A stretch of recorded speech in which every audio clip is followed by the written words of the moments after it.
Shalom again, everybody. Rabbi Ariel here from the KosherTorah School, found online at KosherTorah.com. I want to continue our discussions about properly bonding with the holy name of God over there, everywhere, I should say, and address issues of recognizing real psychic attacks that pretty much all of us are subject to today. You know, when we want to talk about things like psychic attacks, and you want to talk about spiritual realms, or even, things dabbling into the occult and things like that, we need to take this out of the realm of mythology and fantasy and bring it into the realm of reality so as to recognize what these forces actually are. Now, as you know, there is that which is in our Torah tradition called the Kabbalah.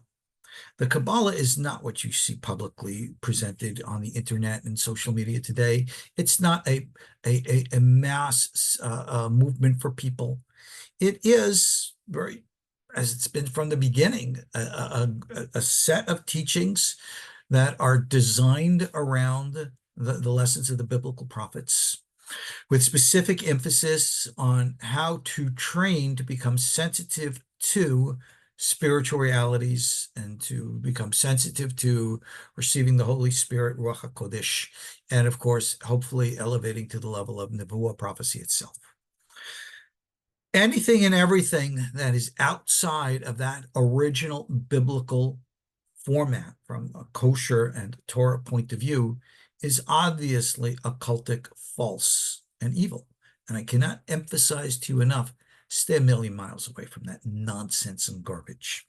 You have so much nonsense and garbage out there portraying itself as Kabbalah or as having some levels of any kosherness to it, kosher legitimacy, which it just doesn't. And I'm not going to argue and debate with people over their nonsense about their Metatron cubes and all this other irrational foolishness. And that's really what it is. It's make-believe occultic nonsense. No foundation in the Torah, Bible, words of the prophets, and the like. So be that as it may, argue as it may, of course, you'll write all your comments down below there. And yeah, I do read them. I don't always have the time to respond to everybody. And even the nasty ones, I leave that there because I believe that what you have to say speaks for itself. And I let everybody see what you say and let them judge accordingly, right? I don't need to comment and challenge you. Your own words will speak for itself.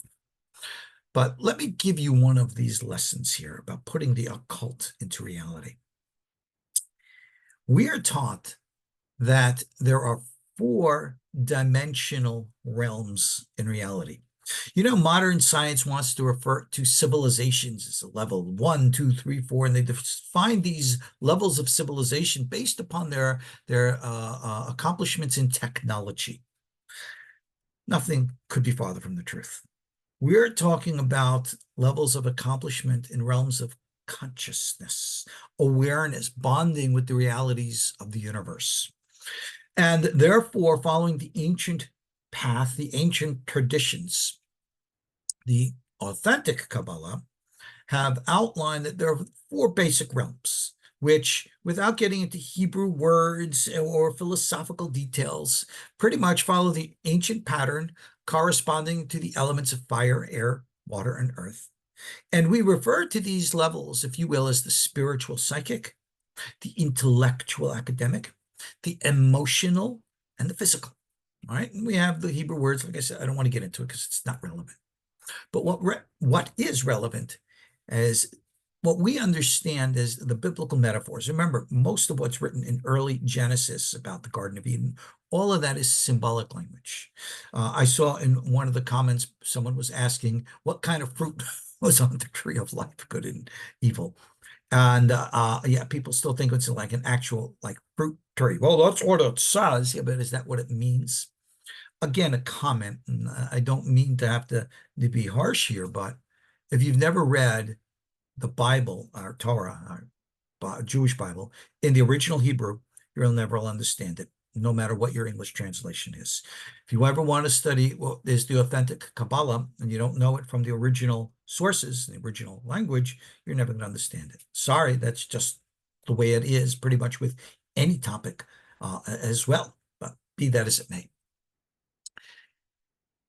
The tree of knowledge, good and evil, stands above this physical world and next to what we call the spiritual world.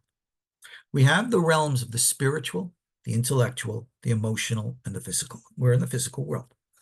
We, as human beings, are supposed to be attached to the realm of the mind and the realm of the spirit. When we get attached to the tree of knowledge, good and evil, well, the good in it takes us to the intellectual and the spiritual, but the bad in it takes us to just the emotional. And here's where the occult comes in and attacks us through psychic ways. Whenever the mind thinking is clouded through emotions, which then block rational, coherent thought, that is a psychic attack. Look around us in the world today. Look at the demonstrations recently on college campuses. Look at all the irrational positions that people around the world are taking. And they're clearly being emotional about it as opposed to being rational and coherent about it. Certainly not being spiritual about it. How many people out there are looking at the world today and saying, we have to submit to the will and word and way of God? You know, if you want to, Christians talk about the real Trinity, that's it. The will, the word, and the way, and one God. All other talk is just symbolic. I know that it's not what the Nicene Council Creed says and what modern Christianity says, but that just shows you how you guys have, drifted away from the original stuff. I'm not going to argue the point. Why? Because you're going to get emotional. And that is where the psychic attack comes in. Whatever our religions are, whatever our doctrinal differences are, it's irrelevant. We stand on a common denominator of biblical principles of morality and righteousness.